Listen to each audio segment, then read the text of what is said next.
Okay, so here we have one-sided limits. And so we have the limit here is from the left because it's a negative. Here we have the limit from the right because it's positive. So this says the limit of f of x as x approaches c from the left is equal to k. And you kind of reads the same thing here. And we call the limit from the left of the left-handed limit. And so f of x is close to k whenever x is close to, but not actually equal to c is to the left of the c on that real number line. And now this one is the limit of f of x as x approaches c from the right, so it's coming in from the right side, and that's equal to L, and so that's going to be our right-hand limit, and so that's going to be how it works.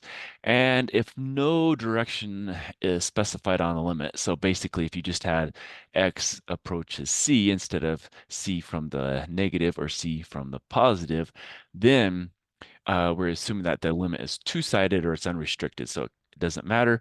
And then theorem one states an important relationship aside between one-sided limits and the unrestricted limits. So on the existence of a limit, for a two-sided limit to exist, the limit from the left and the limit from the right must exist and be equal. So the limit of f of x as x approaches c is equal to L if and only if the limit of f of x as x approaches c from the left and the limit of f of x as x approaches c from the right is equal to L. So like I was saying over here before, in the previous one, if the limit coming from this direction is equal to the limit coming from this direction, if they're both equal, then that would be our limit. Whereas here, remember, this limit was this, but this limit was that, and so those are not equal, so there's no limit at that point of x is equal to 2.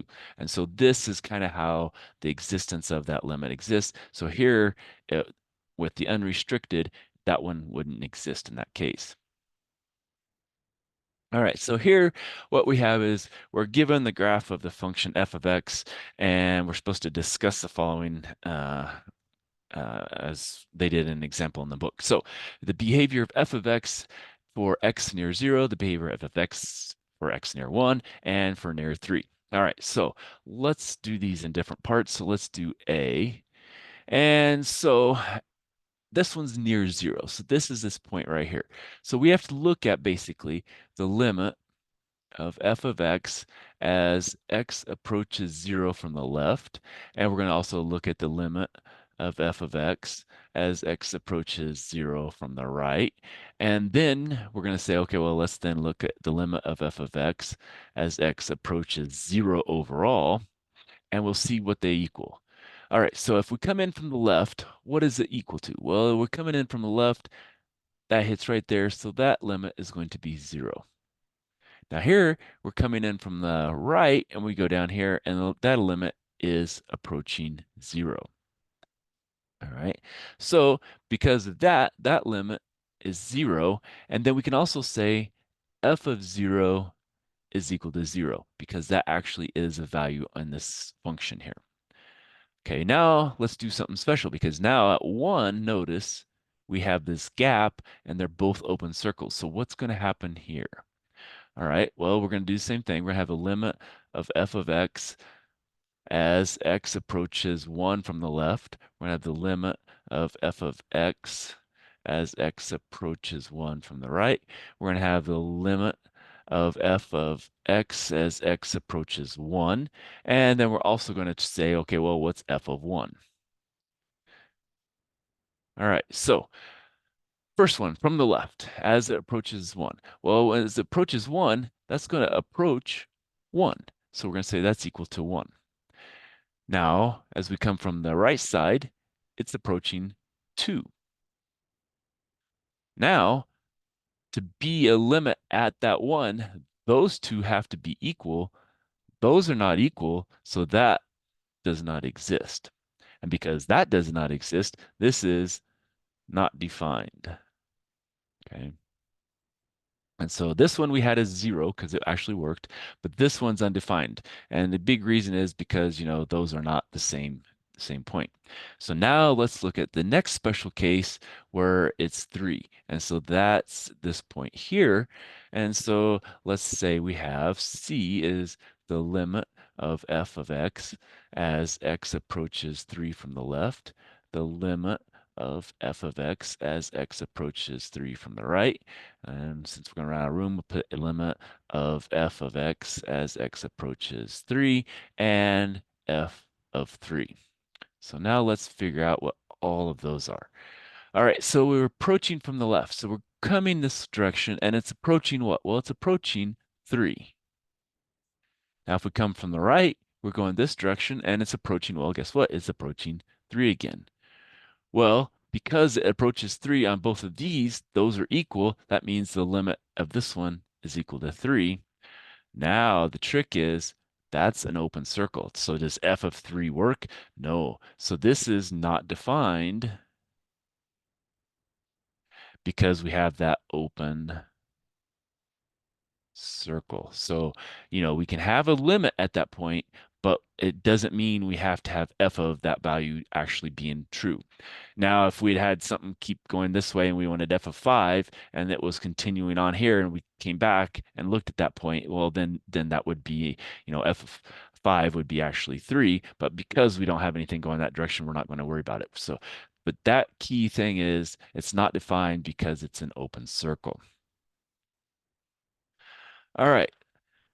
Let's say now we have, note that the limit of f of x exists even though f is not defined at the x equals 3, and the graph has a hole at the x equals 3. So in general, the value of a function at x equals c has no effect on the limit of the function as x approaches c.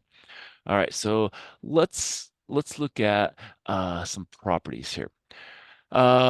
These are called theorem 2. So it says let f and g be two functions and assume that as the limit of f of x where x approaches c is equal to L, and the limit of g of x as x approaches c is equal to M, where L and M are real numbers, both limits exist, then we can say that the limit of x approaches c of k where is equal to k for any constant k. So if we have a constant, then the limit is going to be that constant.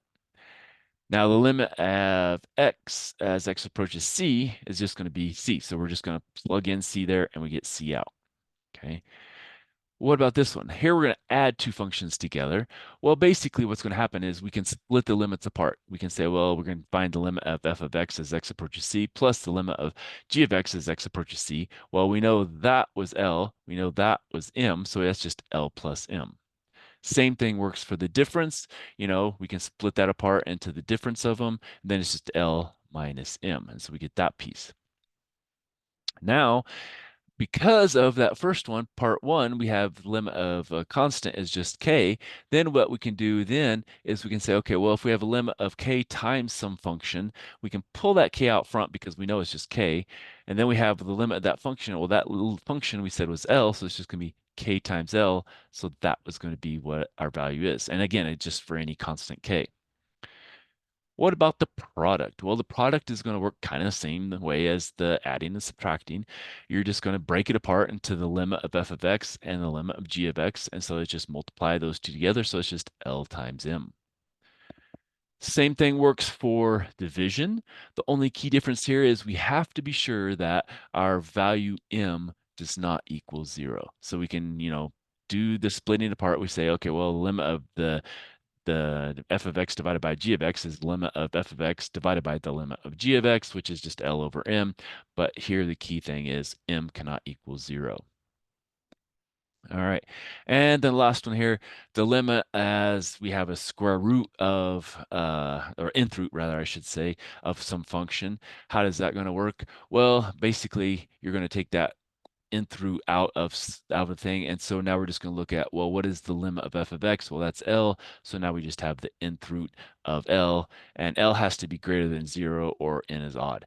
So that's going to be a key thing here, because if we have n is 2, L has to be greater than 0 because we can't have a negative under here. Otherwise, we could have an imaginary number. But if we have 3, then we can have a negative number here. So depends on what we have to always make it so it's going to work and not get us an imaginary number.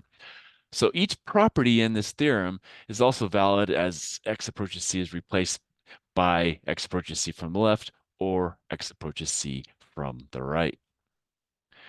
All right, so let's look at this example. So we have the limit of this is going to be what? Well, It's not coming from the left to right. That's a -2. This is a polynomial, so we can actually just plug in the values because this is going to be what? Well, this is going to be the limit of x squared as x approaches -2 plus the limit of 5x as x approaches -2. And this is a constant, so we could actually pull that out front. That's the power, so it's gonna be just whatever it is. And so that really is just the limit of the x of x approaching -2 squared plus, and that's gonna be 5 times the limit of x as x approaches a -2. So here, this is going to be what? Well, that's going to be a -2 squared plus 5 times a -2. So that's going to be a 4 minus 10, and so that's going to be a -6. Okay, and so that's kind of how it works. You have to break it apart and use the different pieces of the theorem, and you finally get your answer there. All right, so let's pause here and come back for more.